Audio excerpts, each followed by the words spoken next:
You know, on some cars it's so powerful you cannot use the full power. But this car you can go flat out every corner, flat out every day because there's no power. That's a plus point, right? And it's also a minus point. Put it to sport mode and see if this car drifts or not. If it drifts, it's a good car. Hello and welcome back to my channel. Today we are reviewing what you asked us to do in the comment section, which is the Abarth Spider. How the Abarth Spider was created. It was created from this car, from Mazda, because they share the same chassis. These cars were rated as one of the best cars to drive all around the world. And why wouldn't it be? When Mazda released this model, they used a phrase called Jinba Ittai. It means the rider and the car as one.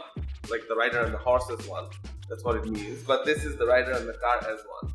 So without further ado, today we are doing a comparo, and a first comparo by me between the Mazda Roadster and the Abarth 124 Spider.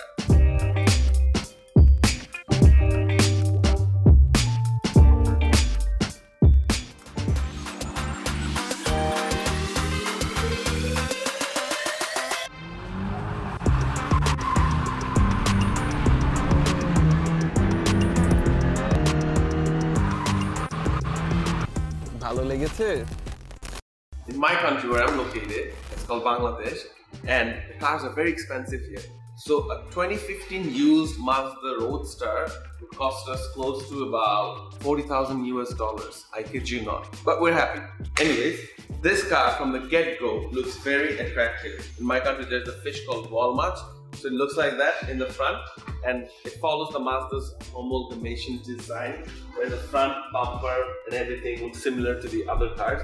There's a nice splitter here which is functional, and you get a lot of assortment of body kits and other stuff from Auto EXE, Mazda Speed, etc. for this car. The sculpted hood line and the Fulano fender flares, the fat fenders, this adds to the effect of how the car looks. Bear in mind this is a 1.5 liter, so it's all looks but no go. But it's very much fun to drive. The go factor actually comes in that one. That's a 1.4 liter Multiair Turbo engine, which is a very different engine to this one. Power-wise, this car is not that great. If we come to the rim and tires, they come with Dunlop tires, Dunlop SP Sport, which are a mix of both performance and comfort. They're 195/50 R16 tires. And at the back, the design language is very simple and to the point. It follows cues from the very first Mazda Roadster. Overall, this car is a bit bigger than the first generation one, but a bit smaller than the second generation one. These cars keep on getting bigger and bigger as days go by. A Roadster would be a very small car, and then now it's a very big car nowadays. This is all I have to say about the looks of this car. It's a great looking car, it's very compact, but our subject of interest today is this one. This is the Abarth 124 Spider. This comes from Fiat. And there's a joint venture between Mazda and Fiat to create this monster. It has the same chassis underneath, but looks is amazing. It looks like a very old classic Roadster, and I love it. The design cues were taken from Pininfarina, and it looks beautiful. You have headlight washers here, you have an integrated fog light in the bumper, the turn mirrors are here, and you have a beautiful daytime running light here. Let me turn it on for you guys. This is an European car, so it might share the same interior and the same chassis, but this car has a completely different drivetrain and a completely different engine, braking system. Everything about this car is all go and all show. Not just all show. Trust me, I've driven this car. It is brilliant to drive. So is this. If you're on a budget, this is also brilliant to drive. And look at it, the whole structure, the bumper, the hood, the line, the fenders, and here you have a logo that says this is an Abarth. It comes with bigger size rims, obviously. The tires are Bridgestone Potenzas. The rim size is 205/45 R17, so it's one size bigger. Comes with Brembo big brake kits in the front. These are 4-piston brake calipers. You know, with that additional power you need the car to stop. The doors are pretty similar, but there's a sculpt here, so it flows better, it looks better. And the trunk design is completely different. Big Abarth logo here. And the best part about this car is the exhaust system. These are factory fitted magnesium exhausts. They are fantastic and amazing. And to help with parking and stuff, you have park sensors here. You don't have that in the Mazda because our Mazda is a JDM version and this is an European version. This is the trunk space in the car. It's not bad. It's good for a weekend trip. We have to talk about the engine of this car. The placement of the engine is where it's at for these cars. Front engine rear wheel drive, but it feels like a mid-engine rear wheel drive. So this is the gap, and this is where the engine is. It is protruding inside the firewall. Driving pleasure means that much to Mazda. And I kid you not, guys, this car when it first came out in 2015, I drove it. It drives like a dream. You do not feel the underpowered car because in my country you can't utilize a lot of power. This is ample power if you know how to drive. But if you want more power, we have that for you. This has 129 bhp with 150 pound-feet of torque. Like this. Oh boy. This has close to 170 horsepower and 184 pound-feet of torque. So this is something that you want to buy at double the price if you need more power and if you want to save money on the road tax and stuff because it's still under 1.5 liter. As you can see, the engine is not placed that further back, but it is still quite behind. You have additional torsion beams to beef up the suspension because the handling has to be better than that. That is the most notable difference, and the engine bit. Other than that, this is a multi-air turbo engine. This is not a normal turbo injection engine.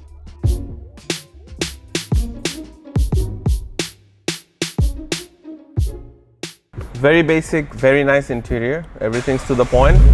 And to keep up with modern day, they have integrated all the features of Bluetooth, navigation, straight here. Seems like a copy from the BMW iDrive system, which it sort of is. But since this is a JDM version, everything's in Japanese. But you can make it to half English, which we did on this car, or you can make it to full English. It'll cost you a little bit, like around 4,000 taka, and you can update the firmware. Now coming back to the interior, this is automatic with paddle shifters. This is the S grade. This car sometimes comes with Bose audio without leather, then it comes with leather, and then leather with Bose. So these are the different interior trims that you get with this car.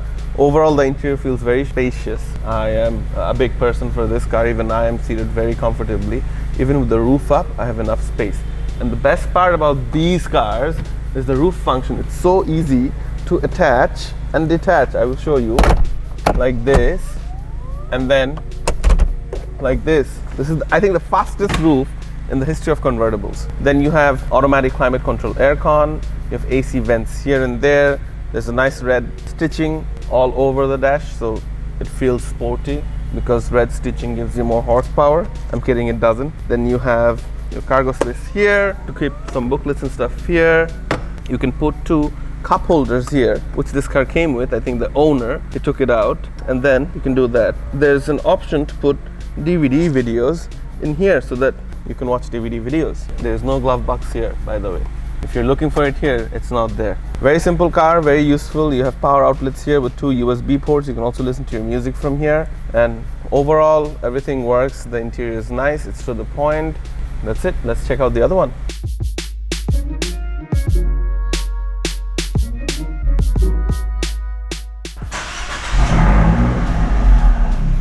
Did you guys hear that exhaust noise? It is crazy. It is out of this world. This has the interior as that car. Just with a bit of suede leather here and genuine leather here. Has the Abarth logo embossed into the seats, and they have speakers on the seats itself. So this is like high-end stuff because you're paying double the amount. The speakers are premium audio. They are not from any brand, but they are amazing. Everything is in English because it's an European spec, and on both cars these are not touchscreen. So you use the modulator here to adjust your music and stuff. It's the same interior. I don't have anything to say. You have the same space here, just has the Abarth logo, this scorpion stuff to keep your cup holders on. Same storage space here, no DVD because DVD is obsolete in Europe. But yeah, overall it's the same roof mechanism. So fastest convertible, also this one. We can have a race, which is the fastest one. Same locking mechanism. Everything's the same, just more leather, more suede, more speakers. Silver accents on the AC vents. And leather wrap steering wheel with a position logo in the middle and the Abarth logo in the middle. If you get into a crash, if you have the Mazda, and if the airbag pops in your face, you'll have a Mazda logo here, and if you're driving an Abarth, if the airbag pops in your face, you'll have an Abarth logo here. So decide which logo you want. Both these cars are great, and we're going to show you how this is a bit better than that. But the price-wise, this is very expensive. In my country, it's $80,000, and that's $40,000. So it's double the price. But is it double the car? We'll have to show you that. Driving the Roadster now, and the philosophy behind this car is the connection. The rider and the horse as one is the connection. Jinba ittai. So it means this car has some sort of soul which you will connect to. And it does. Even though it's underpowered, only 1.5 liter, you get a lot of bang for buck. Because sometimes it's not about just power. You get excited just by how the car feels, how the steering responses on the road, and for this car, it's great. Like all modern day cars have very, very bad steering response and feel a connection to the road. But this car is great. Like I don't feel any bad thing. And this is a very usable convertible. You can use it on a day-to-day basis. You have enough space inside the car. You have a very good suspension, which is comfy as well. And it's very good on fuel economy. Why wouldn't you use it daily? Not every day you're meant to drive fast. Yes, you like to drive fast on some days, but this is a great platform to build on and make it go faster and faster and faster. Here's the open road. So if you put it to manual mode, the car's power comes in at the highest of RPMs. It drives great when the car is at high RPMs. So if you hold the RPM by shifting in pneumatic mode, it's very good. So yeah. So the power, you need to exert it out from this car. But like I said, the driving pleasure is huge on this car. And if you want the car to go a bit faster and if you're confident with your driving, turn the traction control off like I just did. Put it to sport mode and see if this car drifts or not. If it drifts, it's a good car.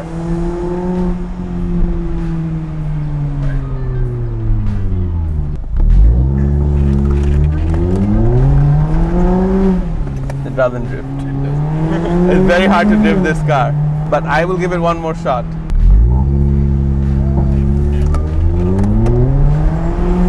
A little bit.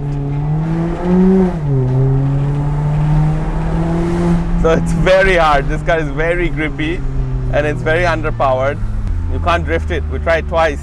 You need to build the momentum and then drift this car. You know, on some cars it's so powerful you cannot use the full power. But this car you can go flat out every corner, flat out every day. Because there's no power. That's a plus point, right? And it's also a minus point.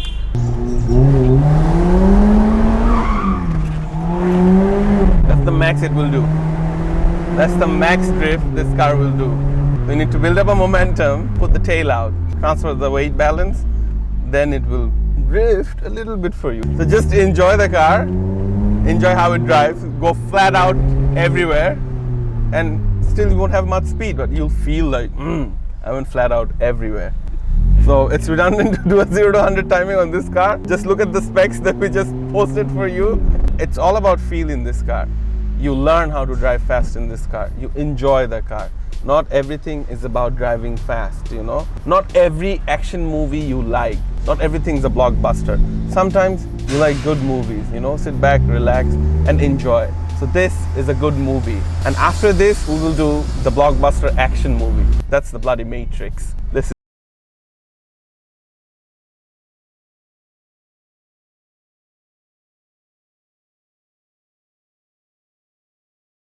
the Roadster and you jump into the Abarth, you feel a world of difference in terms of power and that exhaust note.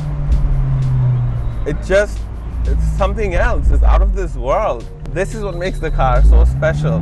Now, that car was underpowered. This is not. So you need to know how you're driving this car. On a day-to-day basis, it's fine. The throttle is a bit choppy, even in normal mode, because it has a big size Garrett turbo.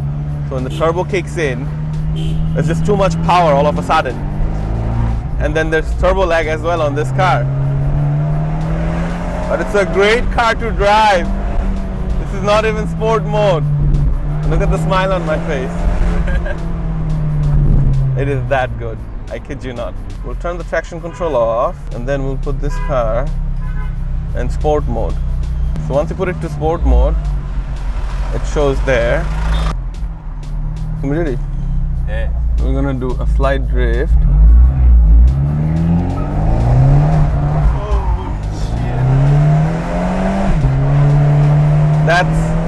That's the power you need this car for, to go sideways, because this car can go sideways very, very well.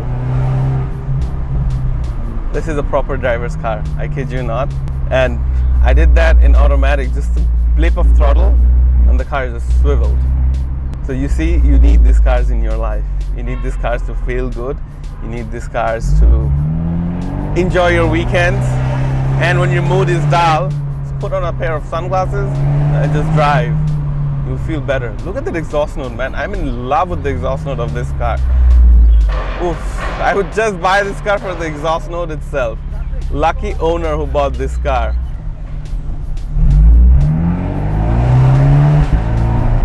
Even in normal mode, when you drive this car, the exhaust note is a bit shallow, but in sport mode, the exhaust note just comes to life and you feel amazing driving this car. The handling of this car is great. Even with all that power, they've taken care of the handling issue.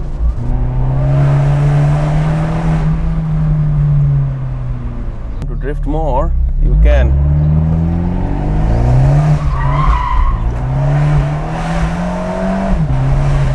Anytime you want to slippy and slidey with this car, you can. And this exhaust note is from a different planet. You just feel like driving this car for, look at the handling. And then the tail just gives out a little bit. But if you're a good driver and you can control it, it's one of the best cars to drive. And this car is a looker. Everybody looks, yeah? Very good brakes from Brembo. Big brakes after all. So yeah, that was my 2 cents on this car.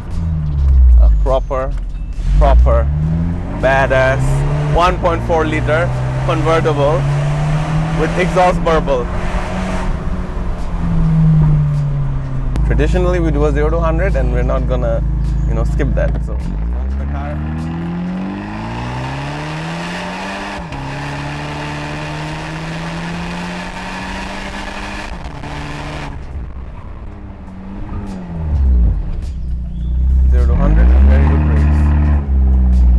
Yeah guys, sorry.